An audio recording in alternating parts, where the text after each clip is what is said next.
Hello friends, நான் தான் உங்கள் கவி பேசுகிறேன். இந்த வீடியோவில் நம்ம எதை பற்றி பார்க்க போகிறோம்னா, வரக்கூடிய ராகுகேது பயிற்சி 2025 ராகுகேது பயிற்சி. இந்த ராகுகேது பயிற்சி சிம்மத்துக்கு என்ன மாதிரியான பலன்களை கொடுக்க போகுது அப்படின்றத தான் இந்த வீடியோவில் முழுமையாக பார்க்க போகிறோம். சிம்மத்தை பொறுத்த வரைக்கும் பார்த்தீங்கன்னா, இது ராசியிலே வரக்கூடிய கேது, ஜென்ம கேது. 7ஆம் இடத்துல ராகு வரும். சப்தமா ராகு இது என்ன பண்ணும் அப்படின்னு பார்த்தீங்கன்னா, மிக பெரும் ராஜயோகத்தை சிம்மத்துக்கு கண்டிப்பாக கொடுக்கும். காரணம் என்ன அப்படின்னா, இந்த கேது ஜென்மத்தில் ராசி மேலேயே கேது வந்தால் கூட இது சாதாரண கேது கிடையாது. சிம்ம கேது, சாணக்கிய கேது. அதாவது கேதுவை பொறுத்த வரைக்கும் அப்படின்னு பார்த்தீங்கன்னா, முக்கியமான விஷயம் கொடி. அதாவது கொடி நாட்டும் ஒருத்தர் தொழில் பண்ணுறதுல அந்த தொழில் மிகப்பெரிய அளவுக்கு வரணும், சாதனை பண்ணணும் அப்படின்னா அவங்க ஜாதகத்தில் கேது ஒத்துழைக்கணும் என்பது ரொம்ப முக்கியம். கேதுவை பொறுத்த வரைக்கும் ஆன்மீக கிரகம், மோட்ச கிரகம். இது எல்லாருக்கும் தெரிஞ்சது தான். ஆனால் பல பேருக்கு தெரியாத விஷயம் என்னன்னா, கேதுவால் தான் ஒருத்தர் ஒரு விஷயத்தில் சிறப்பான ஆளாக வர முடியும்.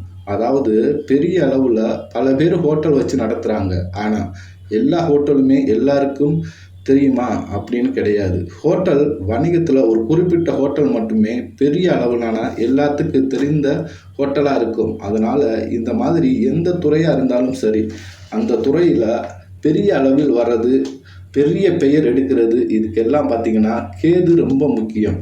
அதனால் கேது எப்போ நல்லா இருக்கும், அப்போ தான் நம்ம ஒரு விஷயத்தில் பெரிய அளவில் சாதிக்க முடியும். சிம்மத்தை பொறுத்த வரைக்கும் அடுத்த 1.5 வருஷத்துக்கு ரொம்ப சூப்பரான காலகட்டம்.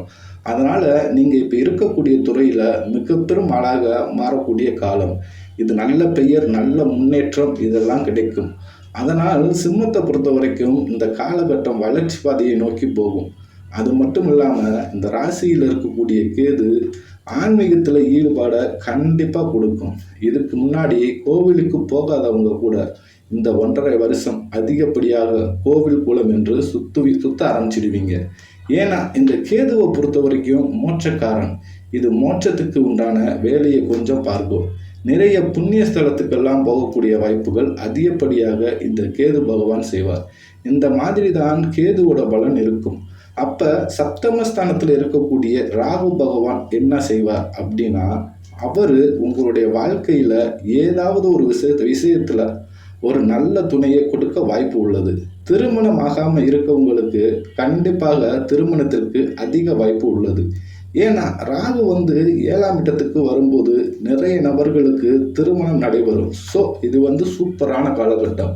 ஏன்னா ராகு மோகக்காரன். நம்ம வாழ்க்கைக்கு தேவையான அனைத்து விதமான சந்தோஷங்கள், சௌகரியங்களையும் கொடுக்கக்கூடியவர் இந்த ராகு பகவான். அதனால் அவர் கலத்திர பாவத்தில் வரும்போது கண்டிப்பாக பல பேருக்கு திருமணம் என்பது நடக்குது. இதனால் ராகு பகவான் திருமணத்தை சிம்மராசி கொண்டவர்களுக்கு அதிகப்படியான நபர்களுக்கு திருமணம் நடக்க அதிகப்படியான வாய்ப்பு இருக்குது. அது மட்டும் இல்லாமல் ராகு விஷயத்தில் கொஞ்சம் கவனமாக இருக்கிறது நல்லது. ஏன்னா சப்தம ராகு என்ன பண்ணும் அப்படின்னா, உங்களுக்கு தொழில் ரீதியாக பார்த்தீங்கன்னா ஏதாவது ஒரு துணையை அனுப்பும். அதாவது பார்ட்னராக அனுப்பும். அதாவது ஒரு வேலை பார்த்துக்கிட்டு இருக்கீங்க அல்லது ஒரு பிஸ்னஸ் பண்ணுறீங்க. பிஸ்னஸில் உதவி பண்ணுறதுக்கு ஒரு நல்ல பார்ட்னர் வர மாதிரி தெரியும். ஆனால் உண்மையிலே பார்த்தீங்கன்னா கொஞ்ச நாள் உதவி பண்ணிவிட்டு உங்களுடைய நம்பிக்கையை எடுத்துக்கிட்டு கடைசியில் பார்க்கும்போது மிகப்பெரிய அளவில் ஏமாற்றிடுவாங்க. அதுதான் நமக்கு நடக்கும். ஏன்னா ராகு என்னதான் செய்தாலும் இந்த ராகு வர்றது அசுரன் தான் தன்னோட தலையை வெட்டி துண்டிக்கப்பட்டு தலை ராகுவாகவும் உடல் பகுதி கேதுவாகவும் மாறியது.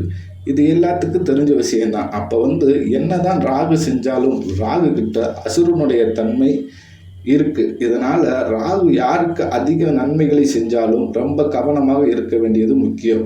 யாராவது உங்களுக்கு ரொம்ப சப்போர்ட் பண்ணாங்க அப்படின்னா அப்போவே அவங்கக்கிட்ட ரொம்ப உஷாராகிடணும். யாராவது உங்களுக்கு அதிகப்படியான மரியாதை கொடுக்குறாங்கன்னா அவங்கக்கிட்டேயும் ரொம்ப உஷாராக ஜாக்கிரதையாக இருக்கணும்.